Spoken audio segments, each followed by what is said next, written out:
Hey guys, welcome to this week's podcast episode for the Financial Freedom Podcast. I'm your host, Dr. Christopher Liu.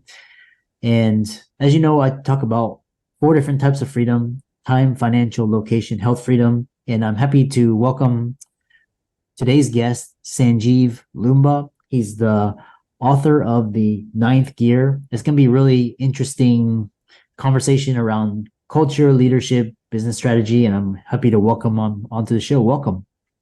Thank you. Thank you, Dr. Liu. Thank you very much for inviting me. Yeah. Where are you coming from? Where are you calling in from?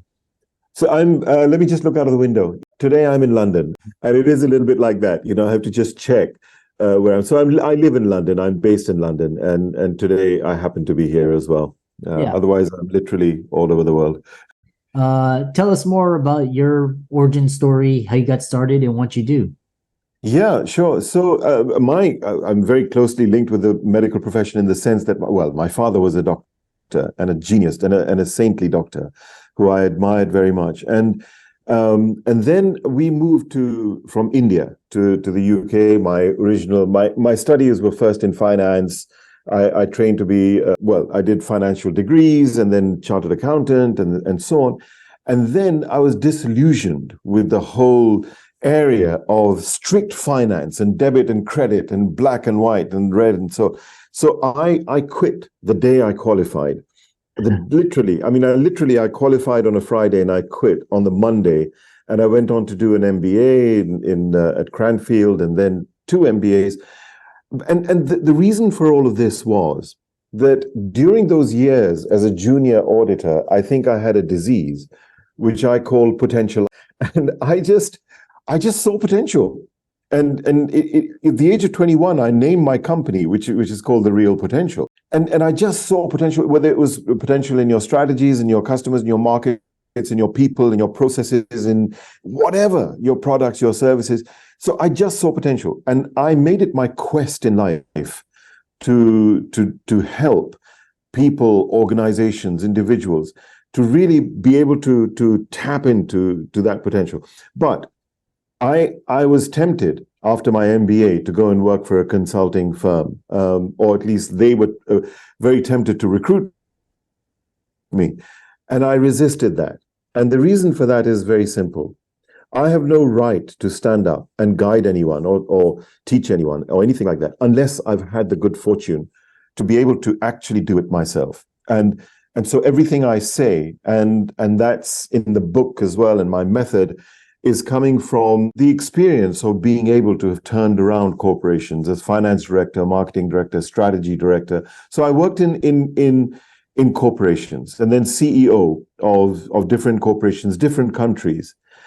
And then in the last 25 years or so, I've been bringing that to hundreds of organizations and thousands of people. And I'm saying this with incredible humbleness, modesty, and gratitude that to bring that transforms to people, including a lot of doctors and KOLs, if I may say, been quite closely associated, pharmaceuticals, medical devices companies, but also individual KOLs through my career and helping them through. So that's my gig. And now the book is out there. The method, which I call Valuepreneurship, is kind of turning the world the other way around, looking at business strategy, entrepreneurship, from the right way around. We're looking at it from the wrong way around. I'll be happy to explore that with you if you want. Yeah. So that in a nutshell is the story. Nice. Yeah, I love that. And it's interesting. A lot of my colleagues, we got into medical school, we got through it, got into residency, and then we get into it, and we're just looking around, we're being like, WTF? This, it's a dying, all this. But so I like this idea of potentiitis. I like that. Potentialitis. It's what comes of being of growing up in a medical family. Yeah. So you have this idea that you talked about, valuepreneurship in the ninth gear. Kind of tell us kind of the meat around it. Yeah, the essence of valuepreneurship is, as I said, that we look at the world the right way round. We're looking at it the wrong way around. What do I mean by that? As an entrepreneur, we're over concerned about me. And we're over concerned about what product. So an entrepreneur says this. An entrepreneur says, what products and what services can I have? How much can I sell? To whom can I sell it to? How many dollars can I make? And how wealthy can I get? Which is all fine. There's no problem with that. And it's brought us up to here. It's great. But going on from here, moving on, there's a call to integrity. And in a strange sort of way, I feel a little bit fake speaking about this to doctors, because if anyone gets close to value and being a valuepreneur is doctors, because your obsession is with making people right. However, we are business people as well. Let's face it, we are professionals, and the dollar value does interplay very strongly. Argument, not only my argument, but I'm happy to say that the transformation I brought to parts of J&J, Biosense Webster, Cordis, companies like that, or Covidian, and or even Bayer Pharmaceuticals and Janssen Pharmaceuticals, and so on. That having brought some significant transformation in the way that they approach the world and market, the valuepreneurial thinking goes the other way around. The valuepreneur doesn't start by saying, "What do I have? How much can I sell? How much can I make?" The valuepreneur says, "Who's out there? Who's out there?" Really understands and focuses their attention on certain parts of the world, of the market, on whom my talents, my skills, my knowledge, my education, my capabilities will have a depth of impact, right? So I choose who I can make the best responses to. And then I look at what's changing in their world. How is the changes in the world impacting their priorities and changing things about them? And then and only then I develop responses to perfectly match that value. I'm not saying anything new, Dr. Lou. There's nothing new about what I'm saying. What is new about it? Everyone gets this, and everyone understands this, and everyone says, yes, work is all about serving and bringing value. But when it gets down to work itself, we go the other way around. There's a desperation of the me. So my methods, my step-by-step technique reverses that. And my argument is, not my argument, my experience, I'm seeing this every day of my life, is that valuepreneurs actually become wealthier than entrepreneurs. Because the question is this: who would you rather buy from? Someone who's trying to sell you stuff, or someone who's obsessed with your priorities and what the impact the world is throwing on you? It's a no-brainer. And who will you argue more on prices? Will the entrepreneur or the valuepreneur? So the valuepreneur and entrepreneur do the same work. They do it with a very different intention. Interesting. I mean, there's examples oozing out, and I'll be happy to share may I? Yeah, definitely. Go ahead and share. So I was, and let me, tons of different examples in different worlds and things, but let me share with you a very, very senior cardiologist who I was asked to coach through a medical devices major. And this gentleman was a top professor, KOL, in France. And he was going to present a paper the next day and the next week at PCR, which is one of the biggest cardiology conferences in Port-Maillot in Paris. So I was asked to come and coach this gentleman, which was wonderful. I went there and I said, "Okay, professor, let me see your presentation." And Dr. Lou, here it was. And a lot of your listeners will resonate with this.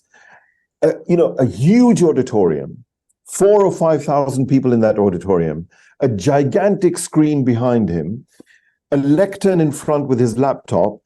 The glasses are down here, and here goes the presentation. Dear colleagues, thank you very much for coming to my presentation so early in the morning, straight after breakfast. It's very kind of you. My name is Professor. We have studied the distinction between drug-eluting stents and normal stents, and we studied 1,500 patients. And then he goes into the research protocols and everything that was done and who was where and everything that was done. And then somewhere buried in the end was the punchline, was the real value. And I said, "Professor, making a scientific presentation is no joke." And he said, "Sanjeev, I agree with you. It is no joke. How do you mean?" I said, "Because in a scientific presentation, You put the punchline at the beginning, right? That's why it's no joke, because jokes have punchlines at the end. To cut a long story short, Dr. Lou, next week he was presenting. He invited me. I coached him for a couple of days, and he invited me. And I was sitting in the front row, 4,000 people in the audience, and the presentation goes like this. No lectern, no laptop for the moment. He walked straight up to the edge, and there was nothing fake, nothing acting about this. It was his nature coming out, and he walked up to the stage and he said, dear colleagues, I want you to imagine that you have a patient with a complicated lesion at the bifurcation point of the aorta lying on the table in your cath lab. What goes through your mind? What goes through your mind? That you never want to see that patient, at least for 6 years, not just for after 6 months because they're coming back for re-intervention, that the cost of your interventions comes down by 20%, and that you can handle 2 more patients in your daily list. And suddenly, there was a hush in the audience, and he zipped it. And someone in the audience said, Professor, tell us how. And then he took the joy to be able to, and the engagement level was very, so that is valuepreneurship, that you are hitting the value and then giving the what. And we go the other way around. And it was rapturous applause. People were afterwards saying, Professor, can you help us to have drug-eluting stents in ballooning or whatever in our cath labs? And he looked at me, and to bless him, I was so humbled. He just looked at me, he winked, and he gave a little applause like this to me, which was, a big honor for me. But this is the thing. So we need to reverse. It's not about what we do. It's about what we bring. It's about what we impact. And you see how your world changes around you and how joyous you become in your work, actually. And not only more wealthy, but actually far more joyous. It's crazy stuff. Yeah. Yeah, that's quite enlightening. It's kind of like an epiphany, and is kind of the counter. The other thing is what was interesting, this mind availability and personal fortitude that you describe. And I'm really curious on if you could expand on that. The mind is constantly being pulled into all sorts of very crazy directions. It's distracted. And the more the meanness is there, the more the mind will be distracted. And the moment the mind is distracted, and usually it is distracted by what? It is distracted by the foundation of distraction is my ego. And the moment that my ego comes into play, I'm either in regretting the past or fearing the future, or I'm trying it's too much about me. And that distraction makes my mind not available. If you got a bucket, you fill it with water, and it's full with dirty water, what are you going to do? You've got to empty the thing out first before you start putting clean water in it. So having the presence of mind and making decisions like that. Another example. I was asked to coach of physicians, and they were doing live, demonstrations, right? So you had, again, it's back in cardiology. So in a cath lab, you have this very top guy, interventional cardiologist, and he's showing, and you've got this thing going out live to thousands of people and so on. And I'm sad, and I can't name, of course, the organization by far or come anywhere near it. But there was a fatality, and the whole issue was that there was a distraction, and I could see what was happening. There was a focus. I wasn't there at the conference. I saw the video afterwards. There was an excessive focus of, I am doing the demonstration. I am the big KOL. I need to show you. I'm going to show you. And that distraction caused an issue. So having the mind present is critical, and that brings you that peace. And it's in that quietude that you can see the reality. We don't see reality. We are disturbed. We don't. I had just last week, I had a team from an IT company that I was coaching, and their client, let's give him a name, John, said to the IT project manager, let's give him a name, Pete. John said to Pete, hey, Pete, I need a workload optimization report. Now, what's a workload optimization report? It's simply that the 20 people in your team, Pete, I wanted blow by blow detail of what they are doing and how much they are occupied. That's all, nothing else. Each individual. Pete comes to the team and says, hey guys, look at the way he's saying it. Hey guys, John is looking for a workload optimization report. So can you let me have yours by 10 a.m. tomorrow morning? Dr. Lou, everyone worked that evening very hard, writing copious amounts. I'm doing this, I'm doing that, I'm doing this, I'm doing that. And and 120%, I'm working at 120% of my capacity. Everyone showed that.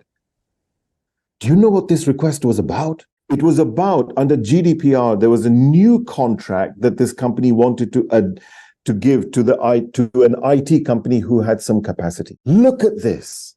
And they showed we were working at 120%. And who lost out?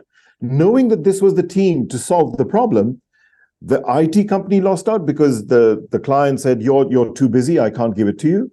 The company lost out because the right team didn't make it. This is the kind of, and you know what the mind disturbance was? And the mind non-availability was that they read it. Pete read this, and the whole team read this as the client saying to them, I'm checking. They thought the client was checking up on them, and that they thought the client thinks we don't work hard enough. And yeah, we're making decisions. This happened last week. I'm shocked. It's incredible. And you know what was missing? A simple question from Pete to John to say, hey, John, if he'd been valuepreneurial about this, he would have had the courage. And you'll be shocked. You're thinking, Sanjeev, this is obvious stuff. It is. I'm seeing it every day. After thousands of people that I've had the pleasure of working, it doesn't happen that often. And that is, he should have said and had the courage to say to John, hey, John, sure, no problem. Look, I want to get this report absolutely right for you. So may I just understand, could you share with me what is the application of it? What's it used for? What's the end impact? What kind of decisions are being made in the company from this report? And then John would have said, hey, let me let you into a secret. We've got this compliance thing going on, and and I'm going to. It was a pharmaceutical company. And then Pete could have gone to, and knowing what was the exact compliance requirement, he could have said, right, Lewis and Mario on my team are experts at this. I will put them on this project, and now I will go and ask for additional resources for temporarily for 2 weeks, bringing Julie and Tom onto the project. So we make better decisions. It's crazy, man. We're disturbed. Yeah. Our mind is distracted, and it's no one's fault. I must say this very, very clearly. I'm very cautious that it should not sound. This is just natural. This is where we get to with our natural human behavior. So quietude of the mind, taking charge of your mind before the mind takes charge of you, critical. This has been a great conversation. How can people contact you, follow you, and or reach out to you? Yeah, sure. It'll be a joy. It'll be a joy to if anyone does, and if I can bring any enhancement to your own careers. So you can look at me through my website, and the website is very simply valuepreneurship.com.